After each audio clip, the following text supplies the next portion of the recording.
Right. Well, welcome, Avon High School AP Calc BC students. We're here for our, I guess this is our first like official office hours, right? It's definitely our first official one that's heading into the first unit exam that we have. Unit 8 BC is what we call it at Avon.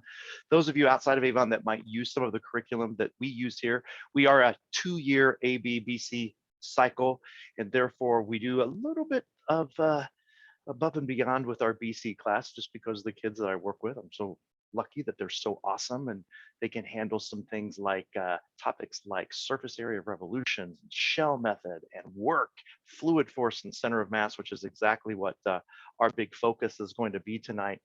In addition to topic 813, which is arc length, the one thing that we actually will talk about on this particular exam that's tested on the BC exam. So we like to get all those topics sort of out of the way at the beginning of the year. So I wanted to make that really clear so that you wouldn't be surprised, like, wait a minute, we're talking about stuff that's not tested on the BC exam. It's kind of how we do it at our school. We get a lot of those things out of the way at the beginning with these kids so that they have that wonderful background, because these are things that are traditionally going to be taught in a Calc 2 class. Some of them might even trickle into some of the Calc 3 curriculums across the country. And so they're beyond ready when they leave us. So that's what our goal is.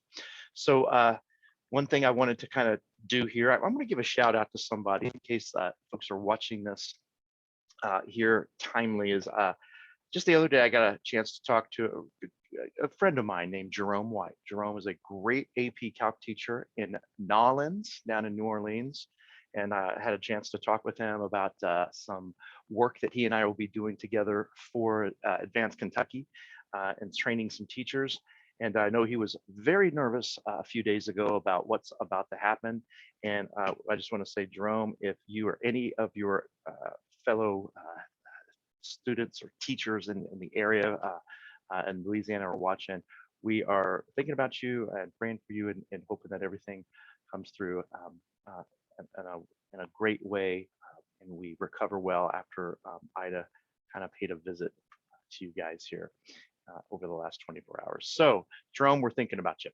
So what we're going to do is move on to, I tell you what I'm going to start with. I'm going to give you guys some tips.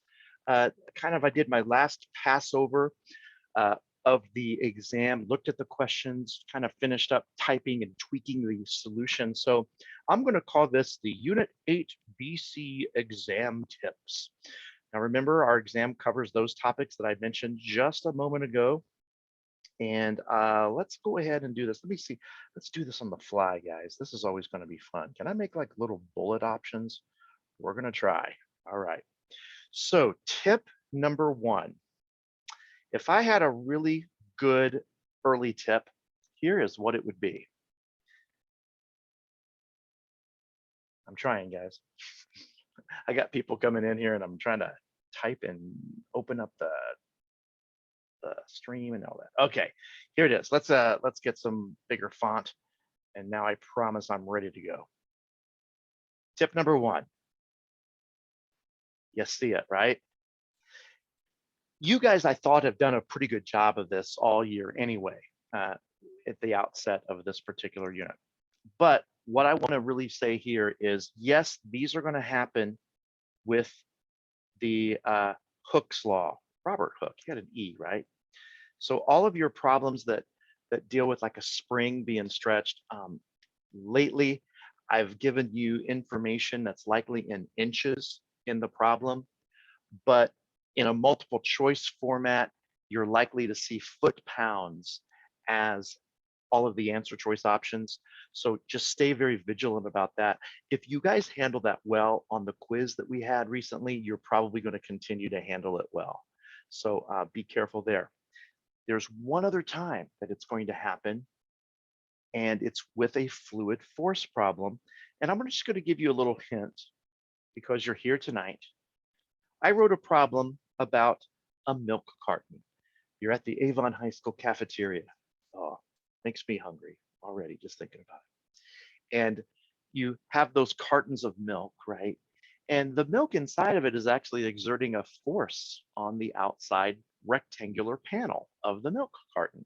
And so I'll give you all the information about the density of the milk and the size of the carton, right? And I want you to pay very close attention to units there, because again, it's very likely that I would probably measure the milk carton in inches, right? But I want all of my answers converted to very likely foot-pounds, because we can kind of relate to that maybe just a little bit better. So just watch out for those and those two multiple choice questions. I try to alert you in some cases, but not all cases. In other words, I might even say, pay attention to units after like one of these two problems to kind of get that on your mind. And I don't have it set up so that if you don't focus on the units, that you'll get a trick answer that will be one that you're going to be very, very enticed to circle. It'll be a choice that probably doesn't show up. And you know what that does, right? That just kind of slows us down and it makes you have to recalculate things. And then all of a sudden you're like, oh crap, it's just units. You look at the clock. I've been looking at this MCQ for 10 minutes now. And that's like, I wasted all this time. So I don't want that to happen. So for those kinds of problems right there, watch very carefully for units. Okay, what else? What else could be a thing? You know what? It'd be cool if I could change the color here. Make it real colorful. Yeah, here we go. I am going to ask you to do a little bit of this. You will be asked to simplify some integral setups. Okay, now what do I mean by that? It could be a shell method problem. It could be arc length. It could be surface area, probably in that realm. Those are the first three things that we discussed at the outset of this particular unit. So just because you put together the integral with the right things doesn't mean that that integral is going to match one of the answer choice options, because there's a little bit of algebra that has been done, and you will be able to see amongst the choices that they've been cleaned up a little bit. In fact, in the one that's probably got, 2 steps of simplifying involved, I even say, which of the following is a simplified integration setup that would depict the shell method for blah, blah, blah, or what have you. All right. So hopefully that makes a little bit of sense. There's just only a couple of those, but I just wanted to kind of get this on your radar, because no, the focus of this exam is not about integrating. In fact, I can only think of one question that's going to require you to do any kind of integration. And I'm even going to show you what the thing looks like here in a moment. I just want to get this kind of door open so that we're ready to start integrating a little bit more when we reconvene in the middle of the week and start our next unit, which is all about new techniques of integration. And so it kind of allows us to think about what we would do to get the problem in a state that we could integrate. All right. Next. No, I don't really have too many more of these that really come to mind. This is going to sound really silly, and it's like you're probably going to think, well, duh, but obviously know your formulas, right? By that, I mean know shell method. Know how that bad boy is set up. Know, what is P of X, H of X, right? The radius and the height.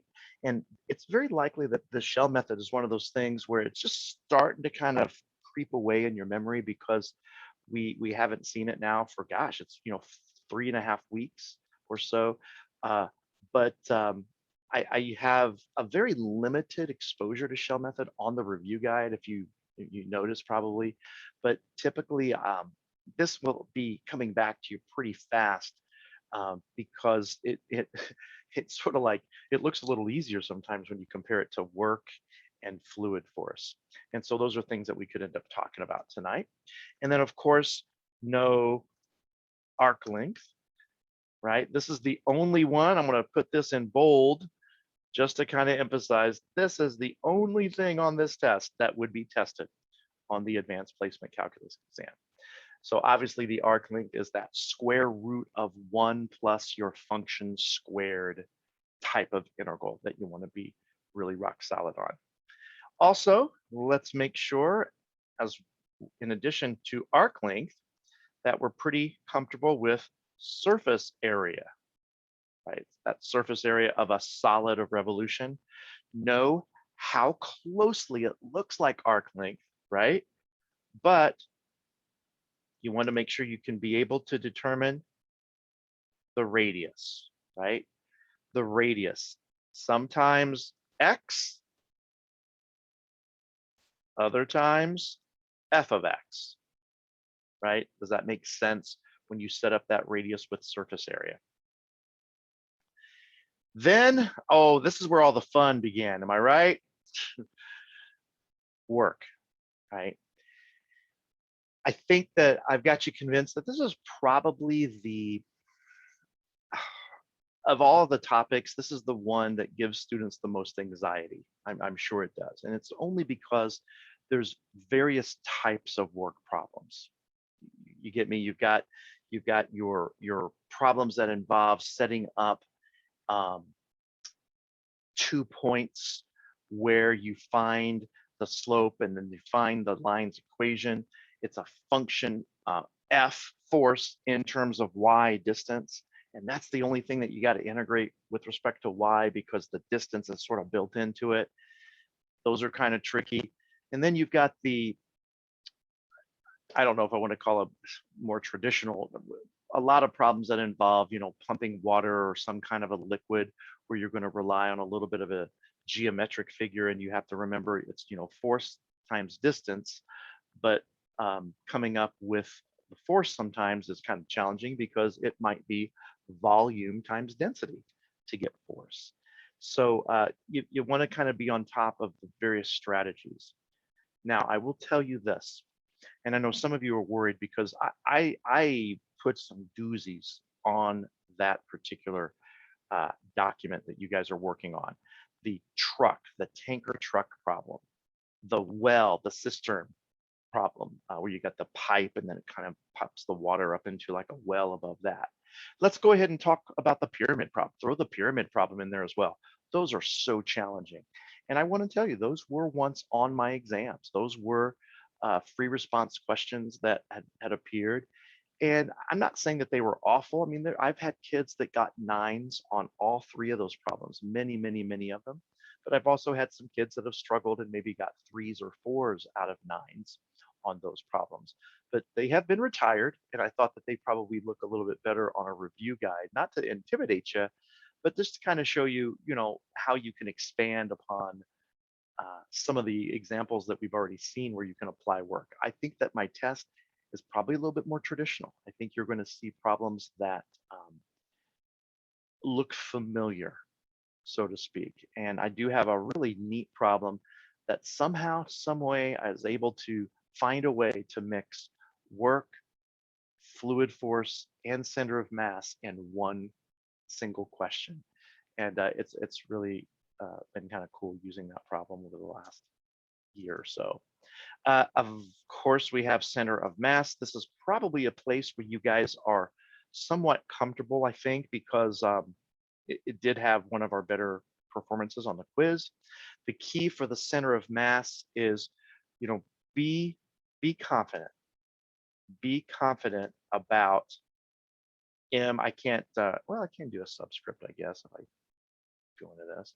Be confident about your MY and MX, right? Know which one is which, get yourself in a rhythm. I kind of suggested that you always compute the MY, the moment about the Y axis, because you know that that's always going to use some measurement of X, right? That's going to very typically just use X as the radius. And that seems to work pretty well when you start finding the X coordinate, because that's going to be the first thing you do. You put MY over your mass. You're not going to see nearly as many non-calculus varieties of center of mass. Um, I don't uh, I don't anticipate there being a problem that deals with the shapes, right? That you work through. Um, there may not even be a problem that involves little point masses, little ordered pairs, like in a chart or what have you. I know I put at least one of those on the review guide. I'm double checking. Did I do that or did I take it off? There is one on your review guide. I still think it's a good practice to kind of get your MYMX down. And yeah, you have a shape one also on the review guide. But a lot of versions of my exams don't have those problems. And I don't think that you have them coming up necessarily tomorrow. You know, that's a benefit, I guess, of watching here, because that's one less thing that maybe you have to like focus on trying to practice and get better at. And then last but not least, we have our good friend, fluid force, right? And am I still in a subscript? I sure am. So fluid force, which I think you guys were starting to get a little bit more comfortable with this. Let me spell it right. Wouldn't it be great if we could spell fluid force right? Here we go. I plan on at the first 10 minutes of class going over your fluid force quizzes. I'm going to get those back in your hands. I'm going to show the key up on the board so we can talk through any kind of issues that you might be having there, so that mistakes made on that quiz won't be hopefully made again. I think of all the problems, the fluid force problems that I have on the test are very akin to what you see in your skill builder. In fact, guys, I'm not going to lie, I have one problem where the shape is a square. I mean, how easy is that L of Y going to be defined? So hopefully that will kind of get your mindset at ease just a little bit. And right that's it, right? Those are the topics. That's enough. That's a lot. There's a lot going on with this, but I'm really confident that you guys are going to do well. So here's what I want to do. I want to go ahead and open it up. I would love for you guys to chime in and see which problems on the review guide that you want me to like really dissect, kind of going in. I'll break them down, do them slowly, talk about the problem spots that you may or may not have with them. You can ask either through the chat, you can just send me a DM, or you can put it in the open. You guys are totally welcome to unmute. That would be totally fine, and say, hey, which one you want me to take a look at? And we can kind of move from there. So, and if you don't have questions, this will be a short review, you guys.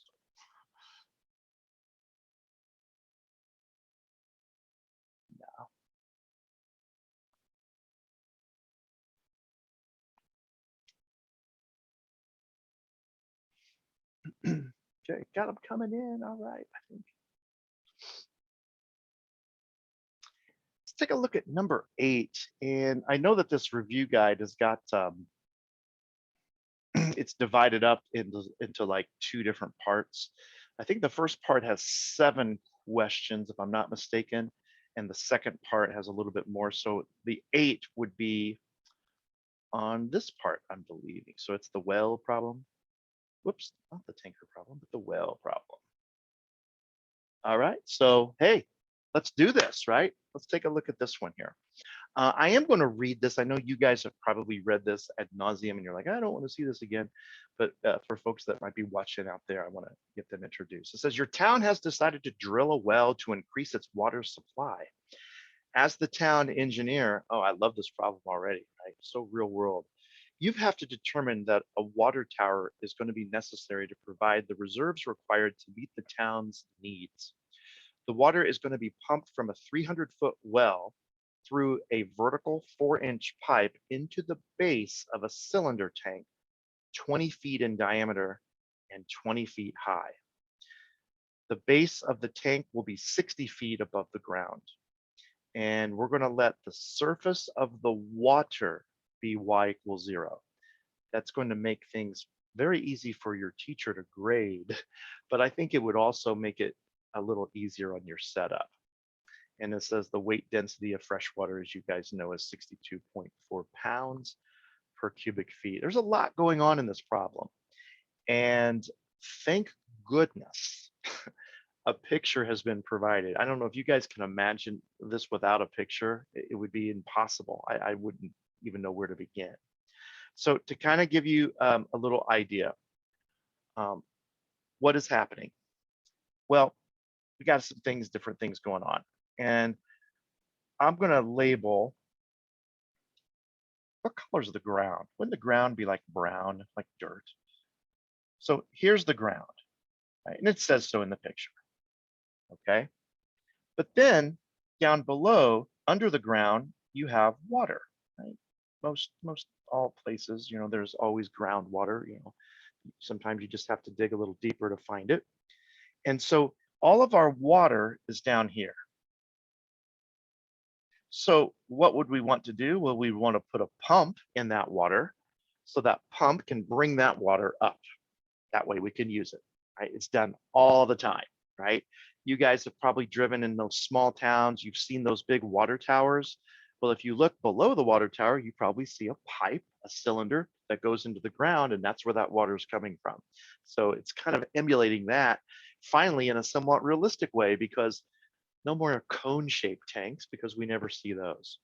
So obviously all of this part is just earth, right? And we have to put a pipe so that the water will go through there. That is not meant to be a broken pipe.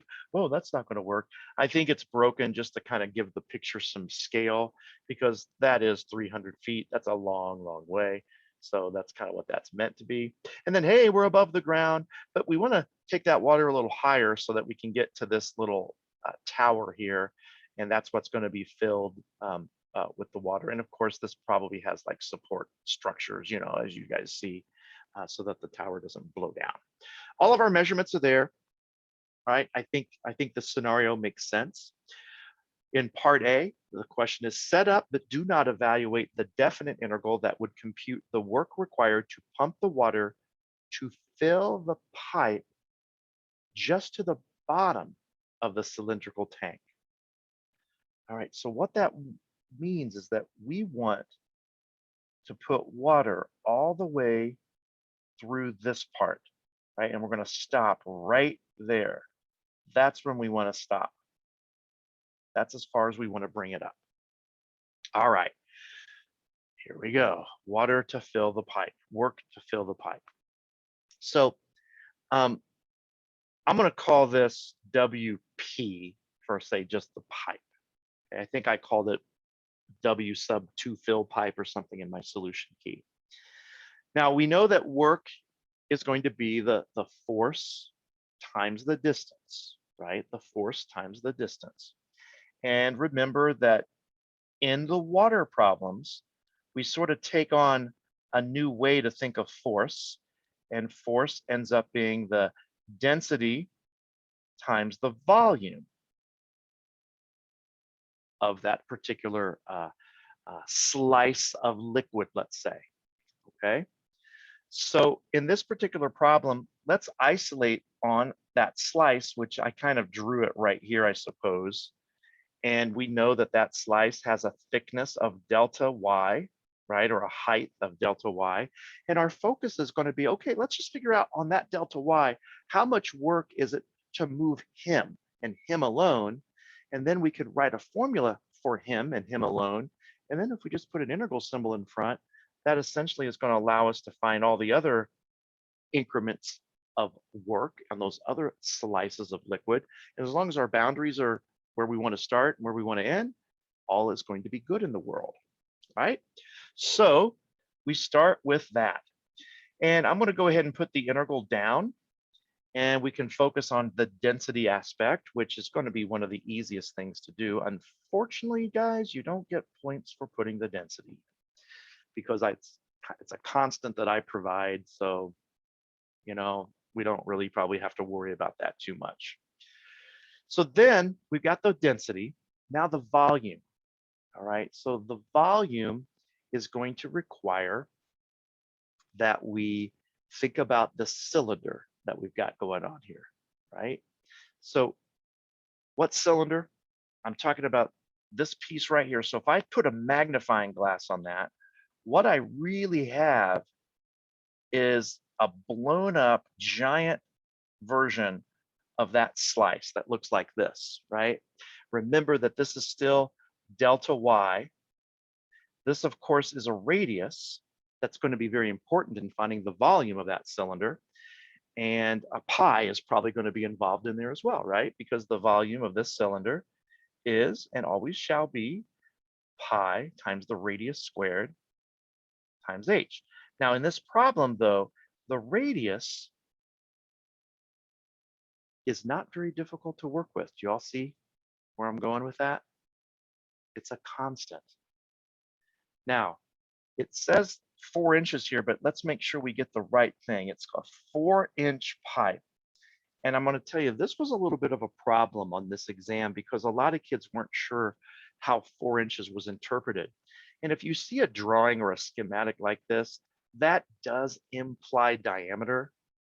I thought a lot of kids thought that 4 inches was maybe the radius. It's only a one. In fact, I think it was a half of a point deduction out of 9 for the kids that saw that in the past, but that is meant to be diameter.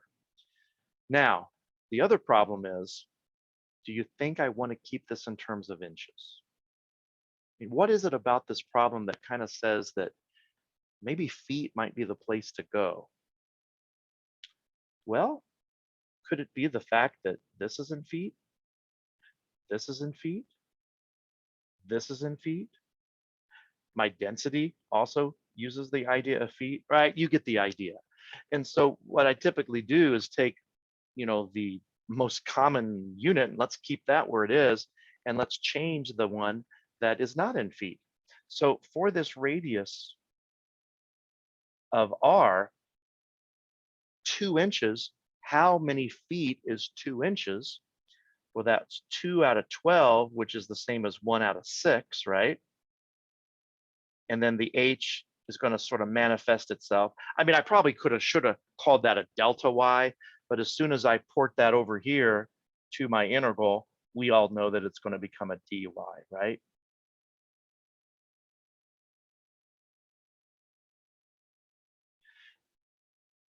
The only thing missing is our distance. And I know that for some of you, this is your Achilles heel, I think, a lot of times with liquid problems, right? It's like the one thing, it's the final thing that if you could latch onto, you probably wouldn't miss another work problem the rest of your life. Some of you, it might be the boundaries, figuring out what is it that I put there to denote this work. Some of you, it's a little bit of both of those. So for the distance, let's start thinking about where is our x-axis, right? And I really, really implore you guys to at least give this a thought. Let's go ahead and let's actually put a line in here. Let's make our x-axis appear where it's supposed to be, right here, right? Remember, it says, let the surface of the water, I'm going to read this to you again, I'll highlight it. Let the surface of the water be y equals 0, which is a fancy way of saying x-axis, okay?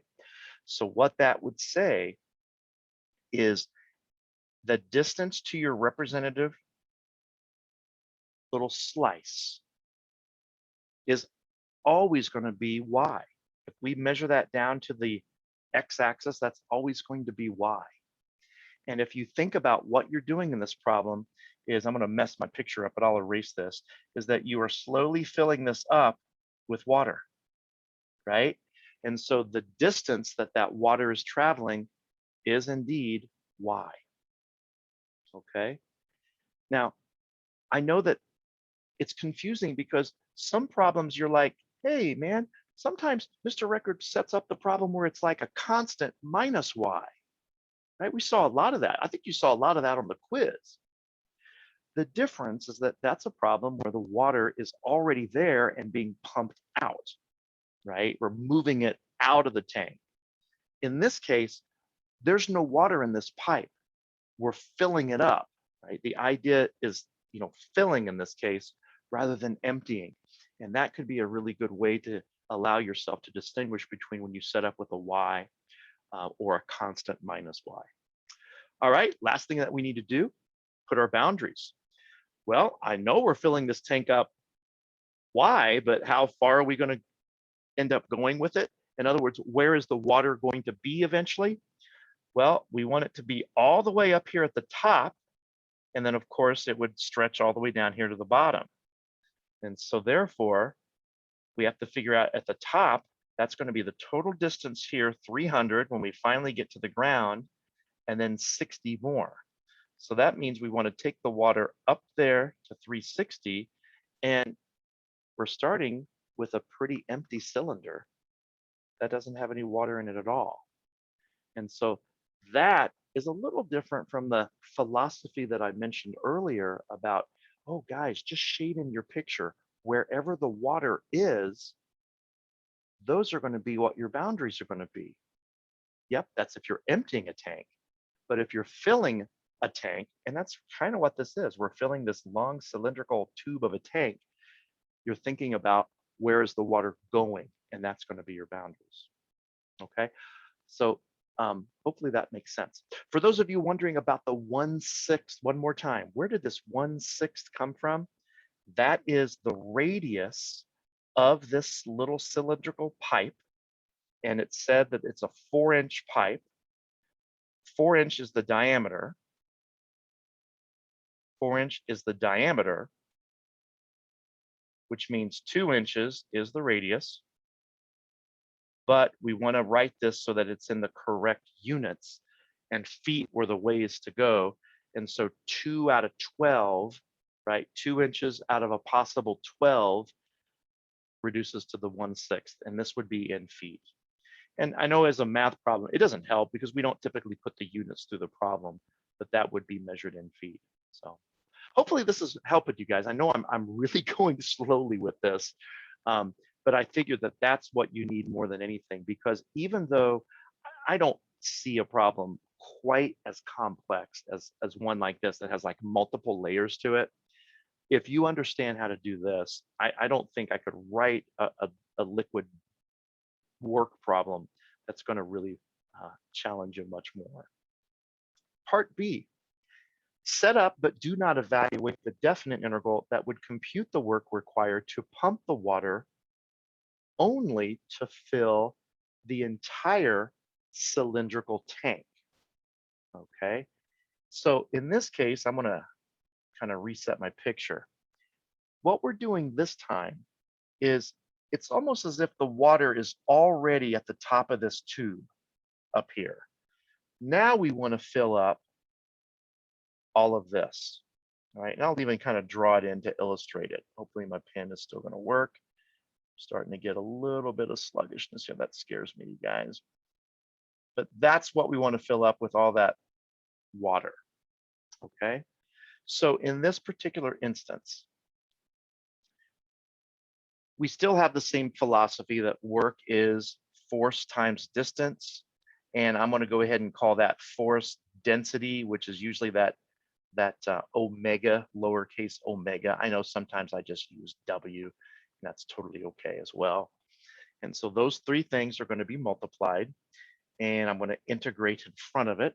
And if this is the tank, I'll call this T. And I know that the phrasing of this is not really super clear. The work required to pump the water to fill the entire cylindrical tank. I just wanted to make sure that we knew the difference. Tank,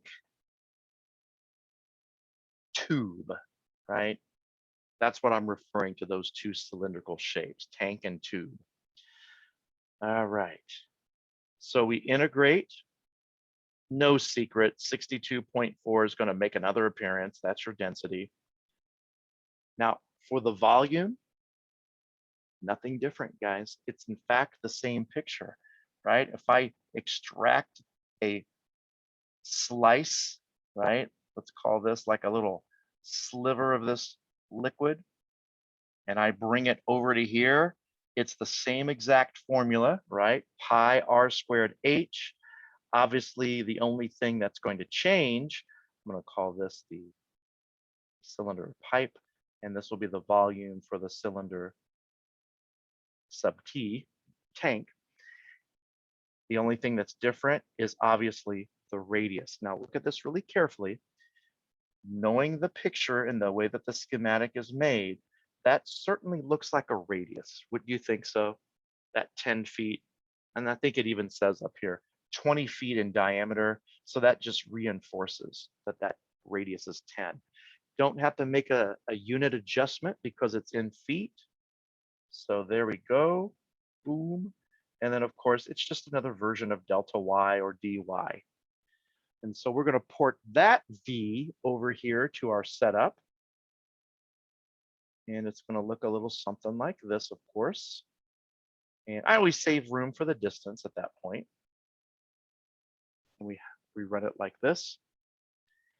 And at this point, I know it can get really confusing. Like, okay, goodness gracious, what's my distance now, right? What am I going to do now? Well, you guys, the y-axis or x-axis hasn't moved. It's still in the same spot. I don't want you to ever anytime that you're working a multi-part work or fluid force problem, when you draw that x-axis in, lock it in. Don't move it at all, okay? And so this representative slice is way up here now, and it's still measured this far from where the groundwater was, the water surface. It's still y. It's still just y, okay? Now, I know you might be kind of arguing like, well, wait a minute, isn't that going to get things confused? Isn't that going to potentially depict work that's done to fill up that pipe that we already did in part A? Well, it could mess things up if we're not careful and we don't use good boundaries, right? But if we use boundaries that we know only involve this liquid that I shaded in earlier, all is going to be just fine, okay? And those boundaries are going to start at, hopefully you're thinking what I'm thinking, 360, right? We just kind of pick up where we left off. And then I think we're going about 25. So that would end at 385. Okay. No question about it. This is a tough work problem. This is undoubtedly very, very tough. You know, what did my students do back in the time when we were setting this up that caused issue? Well, maybe they had the distance wrong. Maybe they were thinking a constant minus y. Although most of the time, my students on these former tests that I had scored used y correctly. They just kind of messed up the boundaries. So they could still get two out of 3 points for the setup here. And so you can see that all wasn't completely lost on this. I will say the thing I don't like about this problem, in my opinion, is part A and part B, I think test the same thing. And that's the predominant reason why I moved this away from an exam, because if you make the same mistakes on A, you're going to probably make the same mistakes on B, and it doesn't seem real fair. All right. Now for part C, it says evaluate your integrals from parts A and B and express the amount of work required to fill both the pipe and the tank. Leave your answers in terms of pi, label correctly. Unless you absolutely want me to walk you through this with the calculator, I didn't plan on doing this because I know it's just a bunch of button pushing.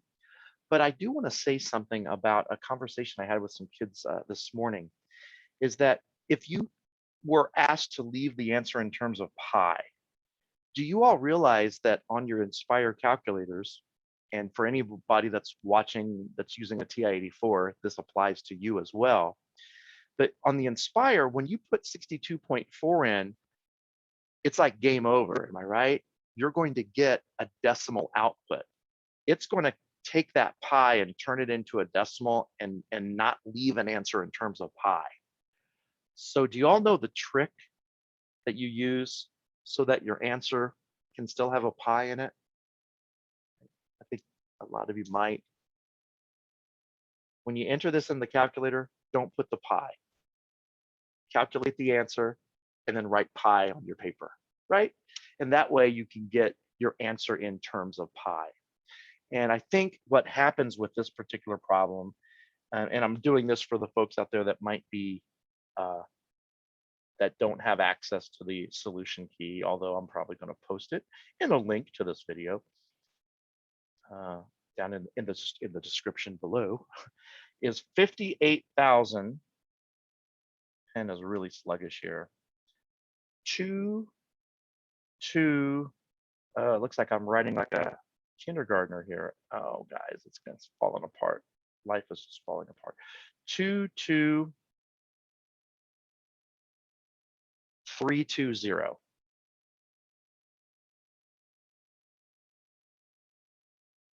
Yeah, the slower I write, the better.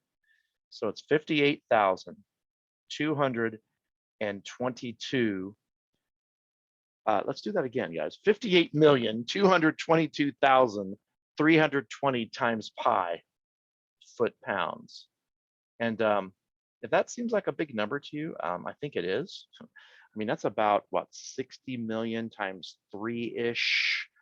It's pretty close to 180 million foot-pounds. But you got to think about it. We're moving this water over a football field high, right? From under the ground. And it does probably take a pretty massive pump to make that happen. Okay. And then in part D, I'm going to be honest with you, straight up, part D is an arithmetic question. Has very little to do with calculus. It just gives this problem some cool flavor. You guys have already, I think, been exposed to a question like this in the skill builders, but it says, hey, the pump that we're going to use in this project is a 3 horsepower pump. Probably not very realistic. Okay, I think we'd probably want something a little stronger. And it's rated at 1,650 foot-pounds per second. You will never have to like connect these two together. I mean, I'm sure that there's some formula in physics that makes that happen, but you just know that 1,650 is your foot-pounds per second, the work output per time. How long will it take to the nearest hour to fill the pipe and the tank for the very first time, right? If they're completely empty. So basically, you take your answer from part C and you divide it by the 1,650. And I hope that you see, excuse me, guys, that the numerator is in foot-pounds. The denominator is in foot-pounds per second. So if you do that division, the foot-pounds cancel, and don't you just get seconds? And this turns out to be pretty massive. It's like 110,855 seconds. Like I said, it's just arithmetic. So it's that many seconds, but I asked you to convert this to hours because that's just, who's going to talk like that? Yeah, we're going to get that filled up, about 110,000 seconds. Just hold your horses. So if you do divide by 3,600, right? 3,600 is the conversion from seconds to hours. I even think I said you can round. You get 31. All right. Yeah. How long to the nearest hour? So it's going to take over a day to fill those with that little tiny 3 horsepower pump. So we probably want something a little bit better, maybe. So, all right. Going to look back in the chat. Take a look at questions. How does the x-axis placement relate to whether the distance is y or constant minus y? Great question. And I think it probably is best answered by saying that the x-axis placement can lead to a y or a constant minus y for your distance. So it's not really the placement of the x-axis that affects that. Typically, it's more of what the context of the problem is. If you're filling something up from the bottom and the water's rising to fill something empty, that's when our distance is very typically going to be y. But if you already have something that's full and you're going to empty it over the top, as long as you put the x-axis at the bottom, which is what we've been doing, that's going to be constant minus y when you think about where the water is traveling. And I think that's always going to work for us. Now, like I said, that's predicated upon just committing yourself to putting the x-axis at the bottom of your picture. Usually it's the bottom of our tank or whatever it is. In this particular case, it's like, okay, we had 2 tanks, if you want to call it that. The pipe was like the first main tank. And so that's why I put or suggested that we put the x-axis there. So I hope that that answers your question. Because it's a good one. It really is a good one. And it's sort of that last piece of the puzzle. Once you guys really start getting confident with that, things start to really, open up for you. So, okay. Too much detail? All right, you can give me some feedback if you want in the chat. I know I really broke this down, went very slowly, but I think it was good. So I'll stick around to see if you guys have any other problem that you want to take a peek at.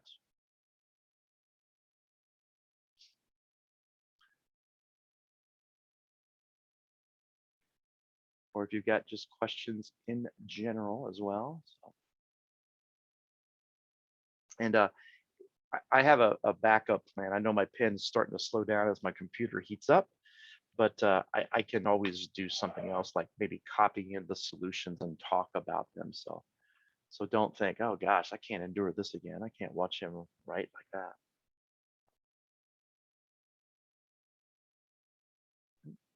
I'm gonna ask it. What do you guys think about the truck problem? I mean, it's typically, one of the next kind of challenging ones. You guys seem like you're okay with this one.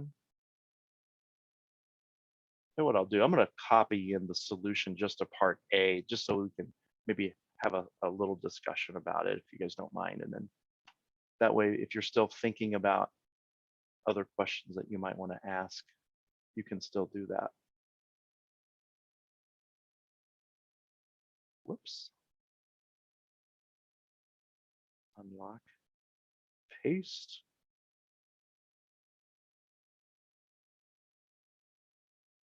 How's that? Okay. Let me just read through this one really quickly for folks that may not be familiar with the question.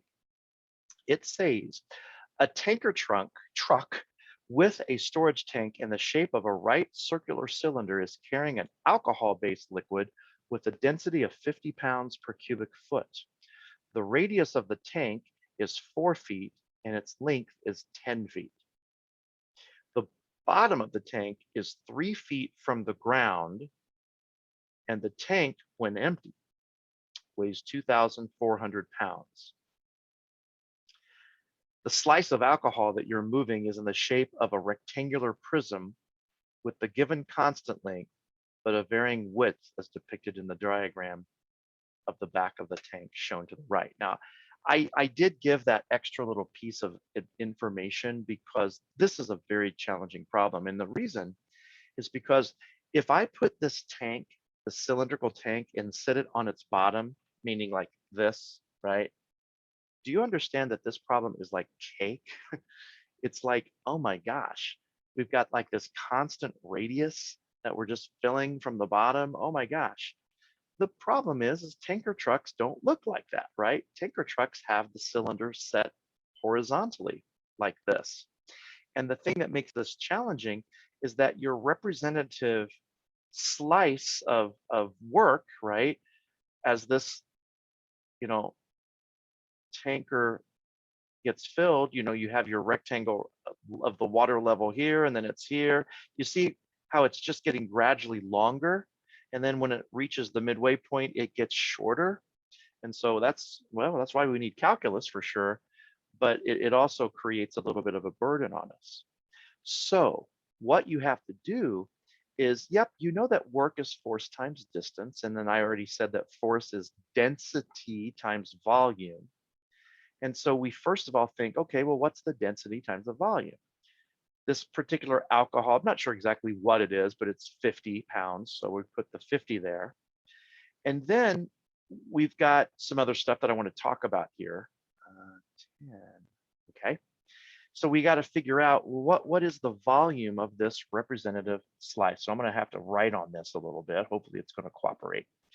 So if you can think about this three-dimensionally, now guys, don't laugh at me. Please don't laugh at me because this is going to look terrible. It's going to look terrible, but this is kind of what is going on three-dimensionally, right? If we look at the entire tank.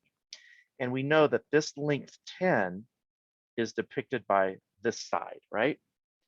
Well, that slice of alcohol, right, is going to be the same, right? It's going to have a dimension of 10 right here that's always constant. Whether we're very low in the tank or very high in the tank or somewhere in the middle, that distance to the back, right, here to here is always going to be 10. What's crazy is this guy, right? This guy is changing, right? I can't call it 4 because it's only 4 at one instance, right? And calculus isn't all about just that idea at one instance. Well, I shouldn't say that because derivatives are all about that. But integration isn't all about that one instance. It's about the long haul, right? So what we have to do is come up with an equation for this radius that, you know what, I'm going to call that x. What a great name for that, right? X. It's the distance away from the y-axis. And so here's where you start to invoke the equation of the circle. And I noticed that even in my picture, my setup of this problem, I kind of imply where the x and y axis should be. And very rarely would a student ever detour from that. Right? It makes the problem definitely a little bit easier, I believe. So x squared plus y squared is 16. Solve that for x, right? You get this plus or minus square root of 16 minus y squared.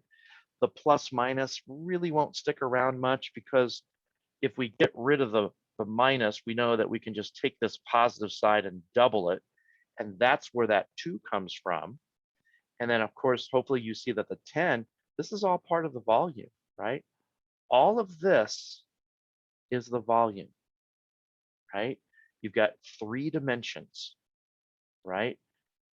This is your length. That's your,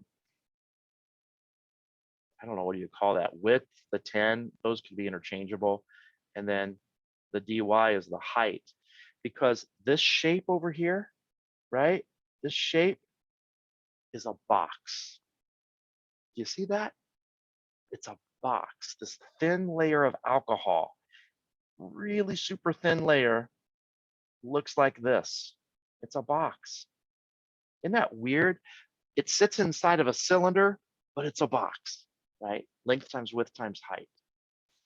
And the only other couple of things that we have to address are the distance that this is going to travel. And this will go maybe hand in hand with the earlier question that we had in the chat about, you know, to y or not to y. That is the question.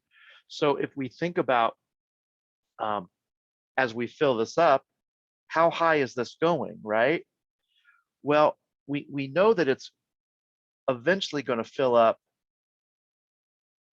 that high, right? Is that mentioned in the picture in terms of, do we have a units for that? Oh yeah, it's 4 is the radius, so 4 would be this. So I would say that that distance is 4, right? That distance would be 4. This would be y, right?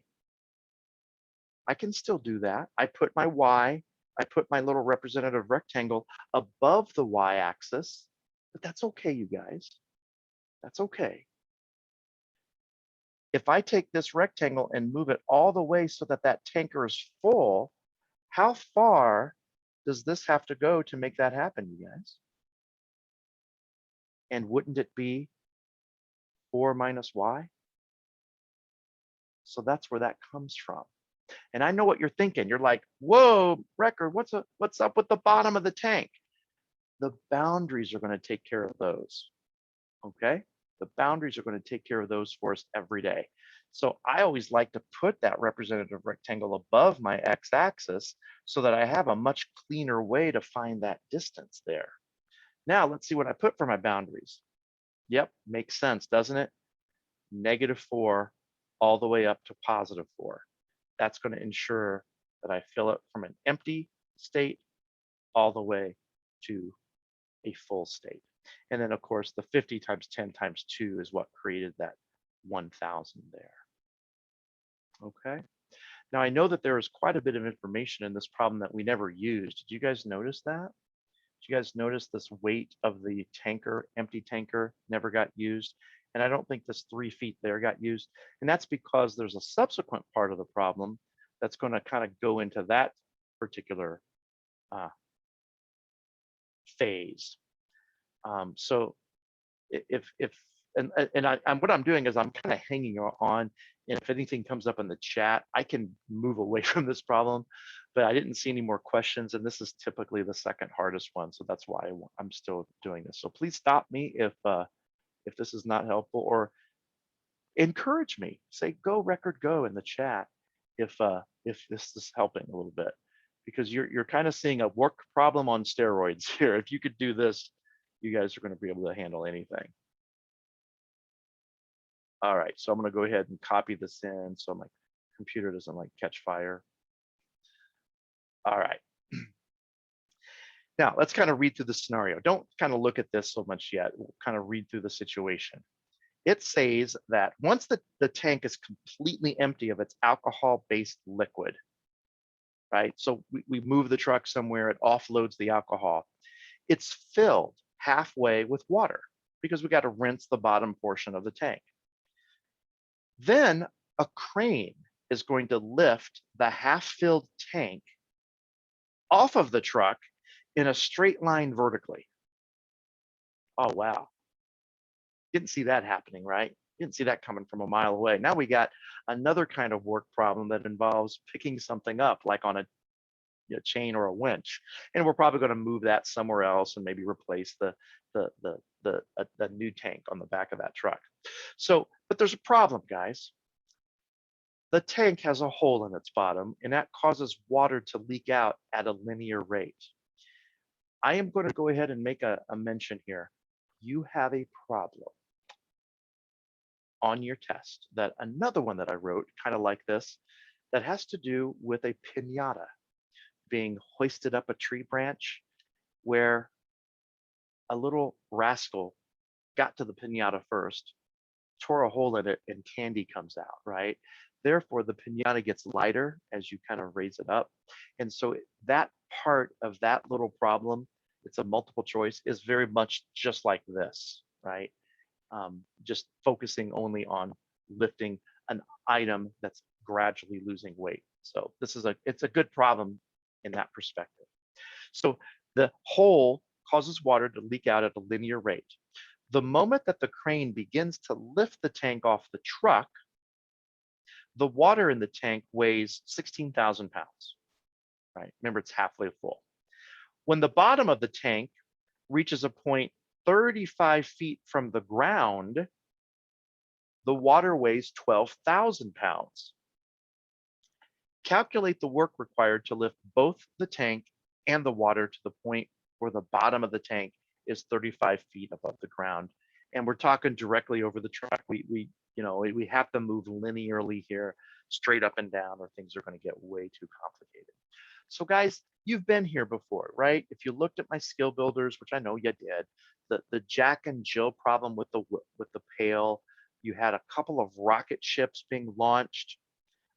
Both of those had something in common, in that they were set up by using a distance, comma, force, linear relationship, right? Now, I guess I could call these certain subscripts, so I'll put 2's there and 1's there. And I know this is really weird. It's weird to me. Look at what the x coordinate's called. It's called y. How weird is that, right? But you want the y to be your independent variable. F force is going to be your dependent variable. And basically it says that when that truck tank is not even lifted, when it's sitting on the bed of the truck, it weighs 16,000 pounds, right? The water weighs 16,000 pounds. Okay. Then when we raise that up a little higher to where it's, okay, now why am I putting 32 here? This is kind of tricky, and it could be set up a variety of ways. It kind of depends on where you put your x-axis. And now Mr. Record's going to be a liar. No, I'm not going to be a liar. I'm not going to be a liar. I put I know I put my x-axis across the middle of the tank right here when I did part A. I think it might be easier to think of now ground zero being right here at the bottom of the truck tank. Now, you don't have to do that. If you put the ground at y equals 0, it would work. Yes, I think you could even keep the y-axis or the x-axis kind of in the middle and it would work. But you have to understand that you're now sort of in a different phase of the problem, calculating a different type of work. Here is when you could move the axis if you'd like. So you guys, that's why I got this to be a 0 and a 32. Hopefully that makes sense, because it says I want to be 35 feet above the ground, right? Now, if you call this 3 and 35, it works. But do you see, by calling this 0, I can use like a slope intercept form for a line, and it's so much easier.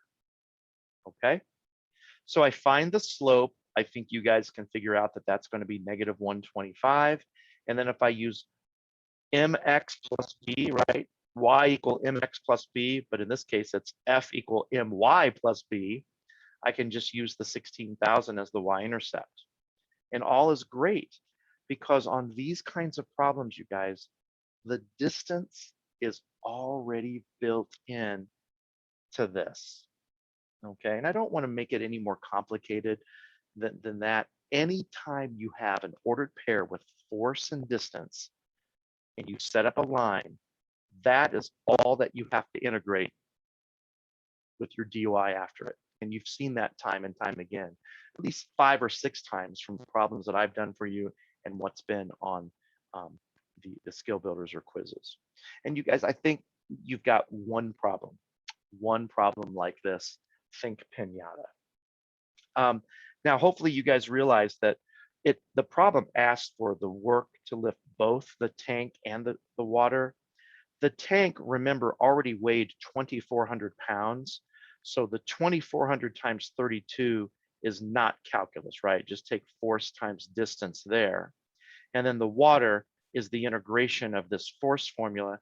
And again, we're going from 0 to 32 because I decided to put my ground, my 0, at the bottom of the cylindrical tank. But if you put yours somewhere else, this would just be adjusted. In fact, if this was 3 to 35, I think you put 3 to 35 there and it would still work out. Okay, this would have to be 32 though. You have to still know that you're only lifting the thing 32 feet, even though the problem says 35 above the ground. Okay, and the work gives you the 524,000 and some change there.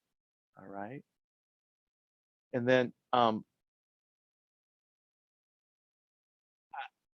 I honestly, I don't even know if I'm not even going to worry about part C for this. It's a great question. Suppose the crane moves the tank vertically at a rate of 6 inches per second, right? It's going up 6 inches. At what rate is the water leaking from the tank?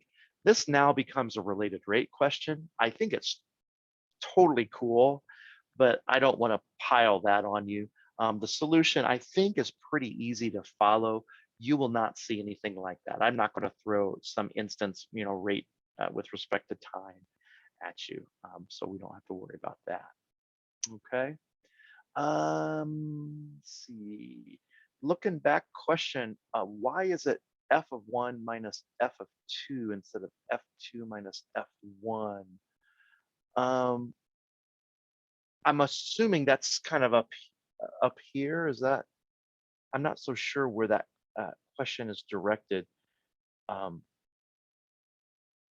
I set the slope up correctly. I could go either way. Oh, okay, in the slope. Yeah, remember in slope, you guys can always set it up either way, right? I mean, if you've got 2 ordered pairs, all you got to do is be consistent. I chose to start with this y coordinate first. Let me use a different color. I'll highlight. I chose to use this y coordinate first, as long as I use that y coordinate second. Okay, now I'm locked in. Notice the denominator is 0 minus 32. Yeah, if you switch the numerators order and the denominators orders, you're still going to get a negative 125, right? So it doesn't matter which order you guys actually do those in. So, okay. All right. We're kind of nearing the end here. I know that we opened up the door to 8:30. What I typically do is I would stop the recording at least here, and if you want me to stay on with you guys, I certainly can. But I think I'm going to go ahead and do that. I think the two problems that I thought were going to be the ones that are most on your mind were going to be the two here, and of course we did talk about at the beginning of the stream. Let me go back. Let's go back to that beginning. What do you say we go back to that beautiful beginning? Number 7 is a really good problem too to look at in your review, you guys. But yeah, these are your exam tips that if you didn't get a chance to look at those, I mean, you can always take a picture, but I think a lot of these are like, yeah, that's probably what I was thinking was going to be important anyway. So hopefully that helps a bit. Again, don't forget, do a shell method practice problem, right? Those of you watching the recording, especially because it's been a while since we've done that, and look over those arc length formulas and that surface area. In other words, know, please, right? Know that arc length is, some kind of an integral with boundaries that looks like this: 1 plus a function. I'm going to use y as the function, so I don't have to write out all the f of x stuff, but it's a derivative of some function, right, that you're going to squared. And typically it's with respect to x, even though that function's called y, it's in terms of x. You can always set up these with respect to y if you had to. I don't know if that's going to be a big issue on the test. And then surface area, which I called S, that's got a little bit of a different going to it. It's got a 2 pi out in front, which looks a little bit like what shell method does, right? A to B. And then here's the part that's tricky. You've got a radius that goes right there that's going to end up being multiplied by something that looks a lot like your arc length. But this radius, you guys, it might be x, it might be the y or f of x, right? It all depends on what axis you're revolving around. If you're revolving around the y-axis, right? If you're revolving around the y-axis, let's say that this is your shape. Oh, great. Let's say that this is your shape, and you're going to take this region and revolve it around the y-axis. Then we know that the distance from the y-axis to a representative rectangle there is just the length of x. Okay, so y-axis, you use x. If it's an x-axis of revolution, you use y. Okay, and then for the shell method, remember that volume is going to have a 2 pi in front integral, and then p of x is the radius, just like it is in the surface area. H of x is the height, which is basically the role that this y is playing in these problems, or the f of x is playing. Okay, there is no questions about disc and washer method. I know we mentioned them at the very beginning of the course, but those do not play a role at all. And then the last little piece of advice that I'm going to give before I shut the stream down, and this kind of talk to the folks in here individually, is do yourself a fave and review. How do you integrate that? Very simple U substitution. You don't have to offset with anything. Square root of u to the half will be in your future. So be kind of comfortable with that, you guys, because you're going to see that on that test one time. It's one of the few integrations that you actually have to do. Okay, those of you live, stick around for a second. Jerome, again, buddy, we're pulling for you, hoping that everything is going to go well. And I'm going to close out the recording. Hopefully this has helped those of you that are watching this from all over the place. Those of you at Avon, hopefully you're getting really confident and you're going to rock this exam. So we'll catch you at the next office hours. Thanks.